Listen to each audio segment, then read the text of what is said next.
What if I told you that India's fate could have been completely different? That maybe, just maybe, the British would have never ruled India if one person had made a different choice. His name Siraj-ud-Daulah, a young Nawab who tried to stand against the British, but in the end he was betrayed. And the man who pulled the strings? Robert Clive, the mastermind who used deception to bring down an empire. This is how a single battle and one act of betrayal cost India its freedom. The British were just traders, at first.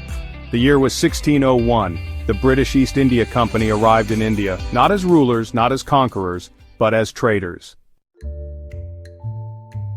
They built factories in places like Bombay, Madras, and Calcutta and quietly expanded their influence. They didn't just trade, they started building their own armies. And when the Mughal Empire started falling apart, the British saw an opportunity. Instead of fighting wars, they used a much deadlier weapon: deception. Fast forward to 1756. Bengal was the richest part of India. Its capital, Murshidabad, was wealthier than London. The Nawab of Bengal, Siraj-ud-Daulah. At just 23 years old, he was young, ambitious, and determined to stop the British. Why? Because he saw through their lies. The British were fortifying their posts, arming themselves, and ignoring his authority. So, he attacked their stronghold in Calcutta, and won. For the first time, the British were defeated, but he had no idea that his biggest enemy wasn't standing in front of him. His biggest enemy was standing right beside him. Robert Clive, the master of betrayal. Defeated and humiliated, the British needed revenge. Enter Robert Clive, a former clerk who became a military genius. Clive knew he couldn't defeat Siraj in a fair fight. So instead he used trickery. He reached out to Siraj's own men, his generals, his ministers, his advisors. And one of them, Mir Jafar, a trusted commander of Siraj's army, a man who was supposed to protect Bengal.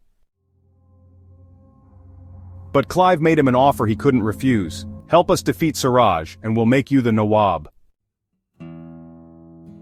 Mir Jafar accepted, and with that, the fate of Bengal was sealed.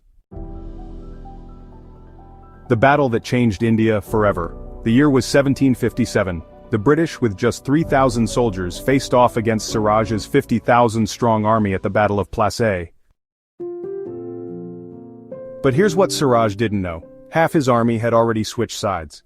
When the battle began, Mir Jafar and his men refused to fight.